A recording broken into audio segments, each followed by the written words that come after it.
Assalamualaikum warahmatullahi wabarakatuh. Hai, selamat pagi. Kali ini saya akan menjelaskan tentang negara megabiodiversitas. Negara megabiodiversitas adalah istilah yang digunakan untuk merujuk pada negara-negara yang kaya akan keanekaragaman hayati teratas di dunia. 10 negara tersebut adalah Brasil, Meksiko, Indonesia, Afrika Selatan, Madagaskar, Australia, Peru, Cina, dan India. Berikut adalah profil 10 negara yang masuk ke dalam negara mega biodiversitas. Yang pertama ada Brazil. Brazil memiliki 705 spesies mamalia dengan 403 spesies ditemukan di hutan Amazon dan 235 spesies endemik.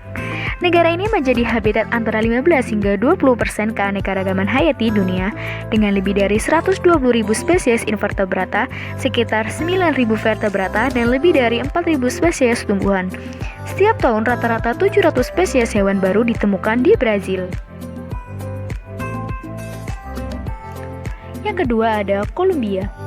Kolombia memiliki keanekaragaman burung tertinggi sebanyak 1.937 spesies, anggrek sebesar 4.270 spesies, dan merupakan negara paling beragam kedua untuk tumbuhan. Ini adalah negara paling beragam ketiga untuk reptil sebanyak 537 spesies dan palan sebanyak 288 spesies, serta keempat paling beragam untuk mamalia. Negara ini juga menempati peringkat ketiga dalam endemisme dan mencakup 91 jenis ekosistem dari gurun tropis hingga beberapa hutan hujan terbasah. Yang ketiga ada Indonesia. Indonesia adalah negara kepulauan yang terbentang di antara benua Asia dan Australia serta terletak di antara Samudra Pasifik dan Hindia. Jumlah pulau yang dimiliki Indonesia mencapai lebih dari 17.000 pulau. Indonesia termasuk daerah tropik dengan luas wilayah 1,3% dari luas muka bumi. Hutan hujan di Indonesia mengandung 10% dari spesies tanaman bunga di dunia, 12% spesies mamalia, 16% spesies reptil dan amfibi, dan 17% spesies burung dunia. Indonesia menempati peringkat pertama di dunia dalam kekayaan spesies mamalia dan menempati urutan pertama untuk kupu-kupu swallowtail. Yang keempat yaitu ada Meksiko. Meksiko menempati tempat pertama dalam keanekaragaman reptil, kedua pada mamalia, keempat pada amfibi dan tumbuhan vaskular, dan ke-10 pada burung. Secara umum diperkirakan lebih dari 10% spesies dunia hidup di negara ini. Hingga saat ini, sekitar 108.000 spesies hewan dan tumbuhan telah dideskripsikan di Meksiko dan daftarnya akan terus bertambah. Yang kelima yaitu ada Afrika Selatan. Negara ini memiliki tanah yang sangat kering sehingga 43% dari total curah hujan Afrika Selatan hanya terjadi di 13% daratan, memiliki lebih dari 20.000 tumbuhan yang berbeda. Afrika Selatan juga merupakan rumah bagi lebih dari 95.000 spesies yang memberikan kontribusi yang signifikan bagi dunia spesies tumbuhan, reptil, burung, mamalia. Sekitar 80% dari hampir 500 tipe ekosistem darat adalah endemik. Fakta yang luar biasa bahwa sekitar 40% dari 10.000 spesies hewan laut asli juga unik, memberikan tanggung jawab kepada Afrika Selatan untuk melindungi antara lain 10% dari semua spesies karang global. Selanjutnya yaitu Madagaskar. Negara ini rumah bagi sekitar 12.000 spesies tumbuhan, 370 spesies reptil, 244 spesies amfibi, 283 spesies burung, 154 spesies ikan, dan 99 spesies dan subspesies lemur. Kata dari Madagaskar merupakan salah satu kelompok fauna amfibi terkaya di dunia dengan 238 spesies yang telah dideskripsikan.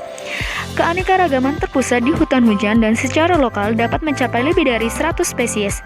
Secara mengesankan, 100% spesies asli dan 88% genus sangat endemik di Madagaskar dan pulau-pulau pantainya. Selanjutnya ada Australia. Sekitar 150.000 spesies telah dideskripsikan di Australia, tetapi diperkirakan ini hanya sekitar 25% dari jumlah total yang ada.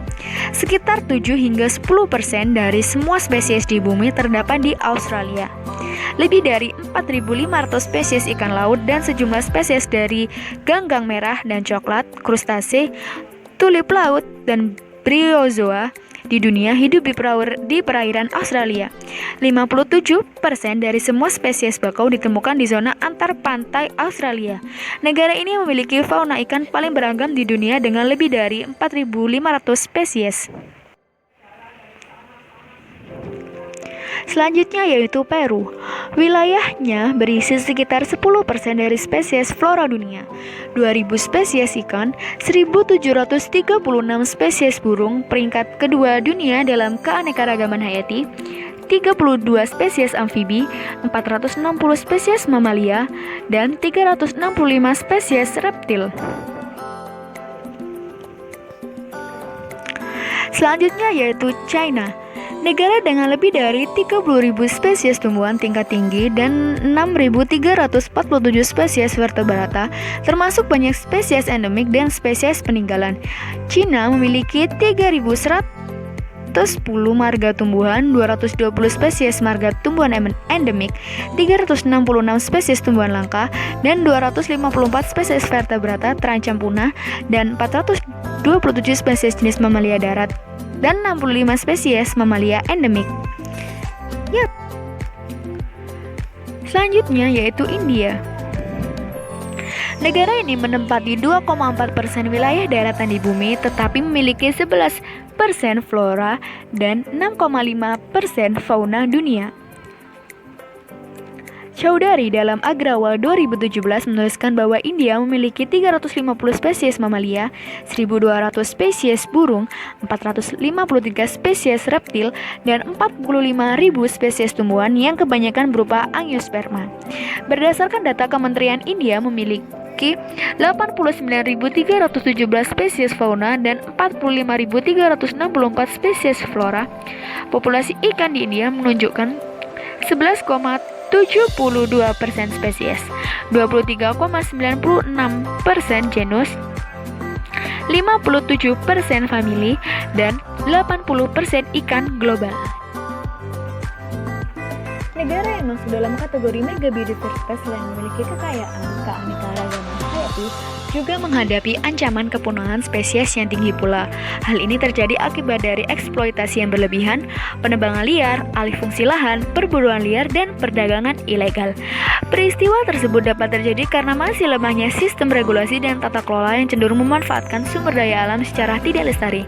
Langkah internasional untuk menanggulangi krisis keanekaragaman hayati ini salah satunya yakni mengeluarkan deklarasi Stockholm pada konferensi PBB mengenai lingkungan hidup manusia tahun 1972 sebagai landasan global untuk menghasilkan beberapa tindakan yang perlu untuk mengatasi timbulnya degradasi lingkungan. Selain itu, juga dianjurkan rancangan konvensi mengenai keanekaragaman hayati yang dikenal dengan KTT Bumi tahun 1992 yang akhirnya ditandatangani oleh lebih dari 150 kepala negara dan kepala pemerintahan. Meskipun usaha telah dilakukan secara internasional dan nasional, peran kita secara individu juga menentukan keberadaan spesies yang hampir punah. Maka dari itu, kita harus lebih peduli dan berhati-hati dalam bertindak agar kerusakan yang terjadi tidak semakin memburuk. Saya Berliana dan rekan saya Verina mengucapkan terima kasih banyak dan mohon maaf apabila ada salah kata. Wassalamualaikum warahmatullahi wabarakatuh. Sekian.